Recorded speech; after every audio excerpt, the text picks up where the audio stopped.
अस्सलाम वालेकुम। क्या हाल है जनाब सबका। अल्लाह ताला सबकी ज़िंदगी में बहुत बहुत सारी खुशियाँ लेके आए हैं जनाब। खुश रहें, आबाद रहें। आज का जो ब्लॉग बन रहा है, आज आप ये समझें कि एक बहुत बड़ी एनर्जी को मैं इकट्ठा करके बना रही हूँ।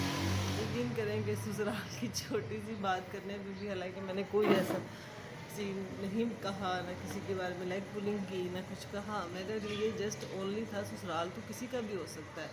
लेकिन मैंने पहले भी ये बात की थी कि वो कहते हैं ना, चोर की दाढ़ी में तिनका होता है। तो वो देखने वाले ये समझते हैं, जिन्होंने समझना है उनको लगता है कि शायद मैं उनको कह रही हूँ।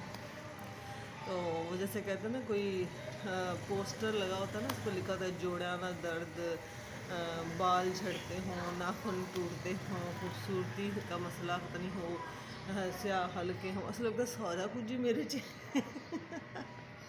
ऐसा लगता है सारी बीमारियाँ मेरे अंदर मौजूद है जनाब। ऐसा होता है मैं तो वो एक हम छोटे होते थे ना, तो वो कोच पे जाते थे ना, वो ऊपर बड़े बड़े बैनर लिखे होते थे, मर्दाना मसाइल का हल ये वो। उसको तो समझ ही नहीं आता था कि ये मर्दाना क्या होता है यार। बट एनीवे, बहुत सारी बातें मैंने हमेशा ही कहा कि मैं ब्लॉगिंग करना चाहूँ तो कोई ऐसा इशू नहीं है। बट मुझे ऐसे लगता है कि जो इंसान का पैशन होता है ना, वो उस पर अपना बहुत अच्छा 100% दे सकता है। अब सपोज़ लाइक कि मेरा पैशन मतलब एजुकेशन है, कोई भी पढ़ाई है, नॉलेज है, ये चीज़ें अच्छी लगती हैं। तो आप मुझे कहेंगे तो गाना गा के सुना तो मुझे नहीं आएगा।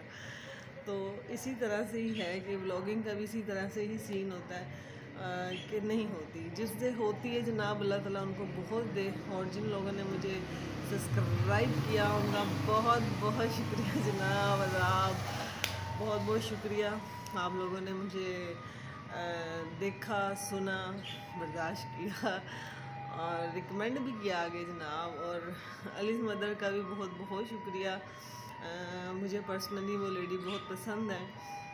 उसकी भी बहुत सारी वजूहत होती हैं, हर एक की अपनी अपनी होती है। लेकिन यार मैं पहले भी कल भी बनाया था, तो ये पाप का बनाया था एक्चुअली। इस टाइम ना हम नेचुरल सनलाइट अपने फेस पे लगाना चाह रहे होते हैं। बट एनीवे सुनो, फिर कल से इस टाइम नहीं बनाएंगे, क्योंकि इसके बाद तो भी अजान हो जानी है मगरिब की। बहुत सारी चीज़ों पे हमने कल बात की। आज मेरा दिल बहुत कर रहा था कि मैं आपसे अपनी एजुकेशन को थोड़ा सा शेयर करूं कि मुझे कैसे शौक़ था और मैंने कैसे इसको विड्रॉ कर दिया लाइफ में से। किया था, लेकिन अल्लाह ताला ने मुझे डबल करके वापस किया। और वहाँ पे भी मुआवजे होते थे। बीए से आगे से बताऊँगी। एफ़ए की जब मैंने आपको शायद शेयर किया था कि एफ़ए में अम्मी अबू बीमार हो गए, तो फिर ज़ाहिर सी बात है कि वो मैं नहीं कर सकती थी ऐसे। उनके दूसरे बहन भाई पहले से भी शादीशुदा थे, वो उस चीज़ को फ़ील नहीं कर सकते थे जो मैं कर रही थी। और मुझे ऐसे लग रहा था कि अब मुझे फ़ील होता है कि मैंने बहुत सारी चीज़ों को हैंडल किया हुआ था, इसलिए किसी को पता ही नहीं चला कि वक्त कैसे गुजरा अम्मी अब्बू का। और जब अम्मी अब्बू तो खैर दुनिया से चले गए उस वक्त, लेकिन अम्मी पे जब टाइम आया, तो इसलिए जब मुझे पता नहीं चला, तो मुझे ऐसे लगता है कि शायद मेरी माँ ने ज़्यादा तकलीफ़ देखी। मुझे ऐसे लगता है कि मैं उनको ज़्यादा समझती थी। मुझे उनकी हर बात का पता था कि क्या उनको अच्छा लगता है, क्या बुरा लगता है। बट एनीवे, ज़िंदगी बहुत खूबसूरत चीज़ है। और माँ बाप जो अल्लाह ताला, मैं तो कहती हूँ जिनके पास हैं, शायद उनको कदर नहीं है। ये लफ्ज़ आती ही समझ ज़िंदगी की जनाब तब है जब ज़िंदगी से जाने का टाइम हो जाता है। बड़े लकी होते हैं जनाब वो लोग जो ज़िंदगी को समझ सकते हैं। और अल्लाह ताला सबकी ज़िंदगियों में बहुत सारी खुशियाँ लेके आए। मैंने एफ़ए में अपने माँ बाप के लिए छोड़ा था पढ़ाई को।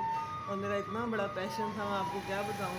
मैं तो कहती थी मैं मुशर्रफ परवेज़ तो बाद मैं ही हूँ, बस लग जड़ जाके। मतलब इस टाइप के मुझे लगते थे, बहुत अट्रैक्शन फील होती थी। जब मैंने एफ़ए में छोड़ा, खैर मैंने वहाँ आपको बताया था 800 की मैंने नौकरी भी जनाब की। और मुझे 800 को इतना और बड़ा लगता था। मेरी अम्मी सारी दौलें भी ले आती थी, समथिंग्स बहुत कुछ आ जाता था जनाब उस दौर में। दौर ही समझ लें, 90 नहीं 2000 का होगा आई थिंक। बट ज़िंदगी जो भी था, मेरे ज़हन से कुछ बातें स्लिप भी हो जाती हैं, माफ़ कीजिएगा। और कोई किसी को अगर मेरी बात कोई बुरी लगे तो उनके लिए भी सॉरी, क्योंकि मैं जस्ट ओनली एग्जांपल जनाब देती हूँ। माँ बाप के लिए मैंने माँ बाप के लिए ही अपनी पढ़ाई को छोड़ा था कि मैं अपने अम्मी अब्बू को तकलीफ़ में नहीं दे सकती। लेकिन बहरहाल बीए के बाद मेरी इतनी बड़ी ज़बरदस्त सेंचुरी बजी। उसके बाद बजने के बाद जब ये शादी हुई, उनकी शादी ज़रा अर्ली हो रही थी सब बहन भाइयों में से, तो अम्मी ज़रा का बार बार कहना था मेरी कुड़ी को पढ़ना बहुत शौक है, पढ़ना बहुत शौक है। अच्छा, वहाँ पर एक मज़े की बात आती है कि हम एक बात याद आ गई।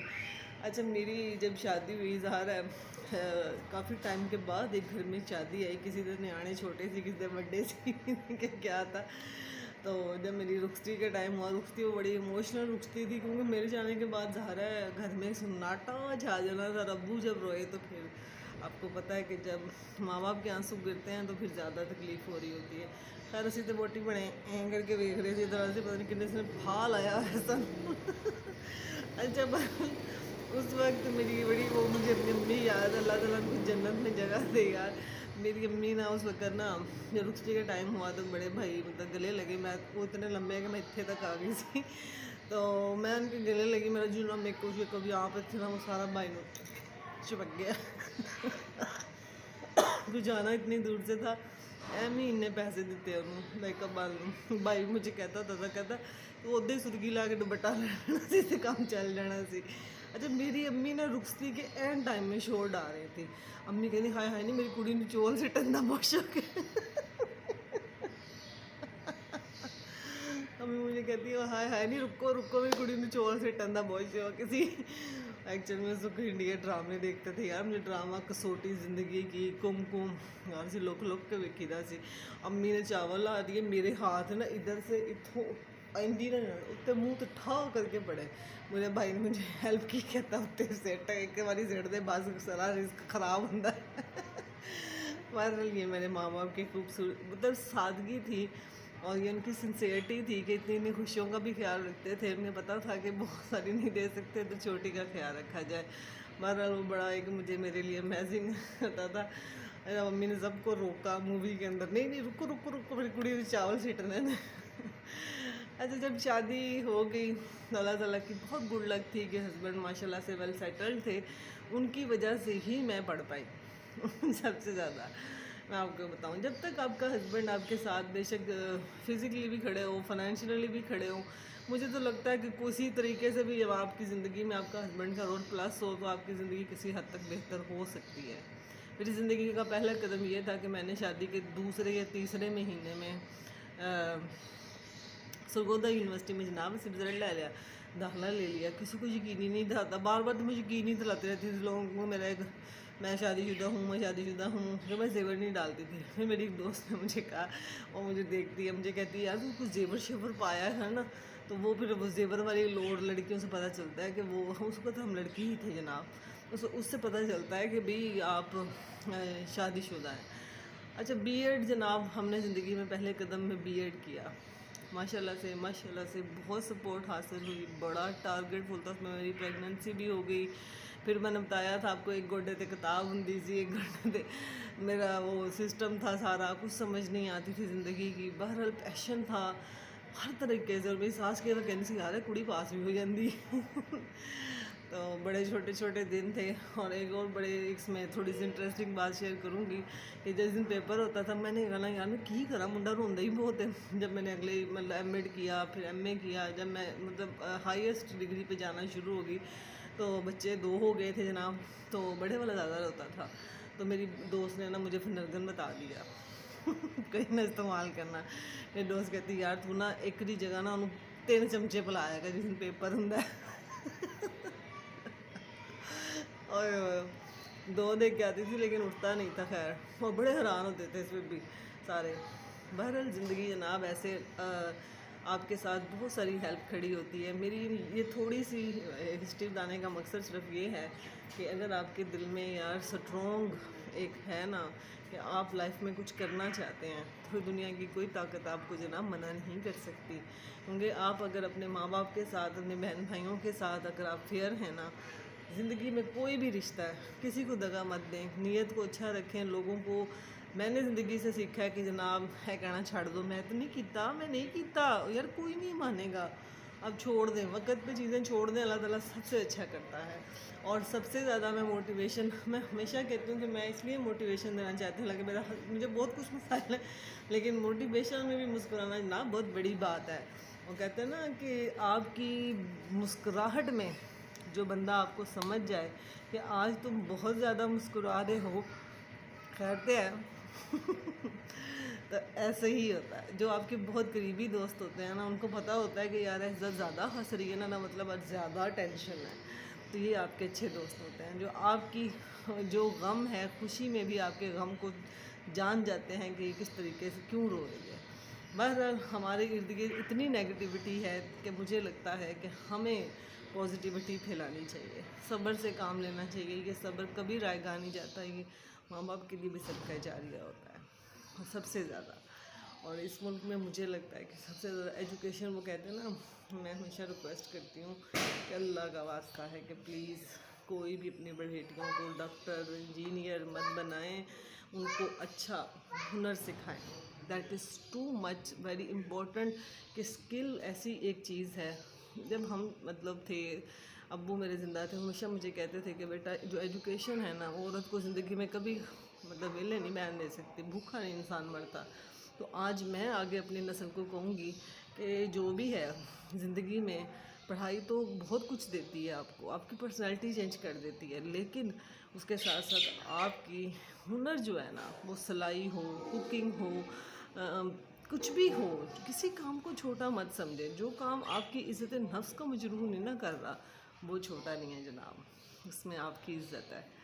तो इसलिए मेरी बात पे ज़रूर गौर कीजिएगा कि अल्लाह ताला सबकी ज़िंदगी में बहुत बहुत सारी आसानियाँ लेके आए और खुश रहें, आबाद रहें।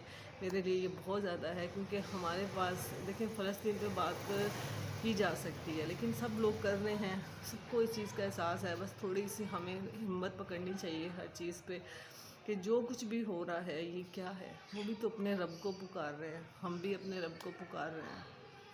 तो बस हम बहुत सारा कुछ नहीं कर सकते, तो हम ये ज़रूर कर सकते हैं कि हम उन चीज़ों से बाइकआउट कर दें कि जो लोग उन पर जुल्म कर रहे हैं, ताकि उनको ये एहसास हो कि इंसान कितना अहमियत रखता है। छोटे छोटे बच्चों से बदले ले रहे हो। दस इस मुल्क पे टेररिज्म हुई थी ना, मुझे सबसे ज़्यादा, मैं समझती हूँ, मैं बहुत बीमार हो गई थी उस वक्त, लेकिन आज मैं समझती हूँ कि बच्चों पे हमला करना, स्कूल पे हमला करना, इससे बुज़दिल कोई इंसान ही नहीं हो सकता, जितनी मर्ज़ी बड़ी गेम खेल रहा हो, लेकिन फिर भी हार गया वो जनाब। लड़ाई अपने अगर लेवल के लोगों से होती है। तो मुझे सब्सक्राइब ज़रूर कीजिएगा और जितना हो सकता है ढेर सारी इस ब्लॉग को प्यार दीजिएगा, ताकि मैं अगला ब्लॉग ज़रा दानदार बना सकूँ। Take care.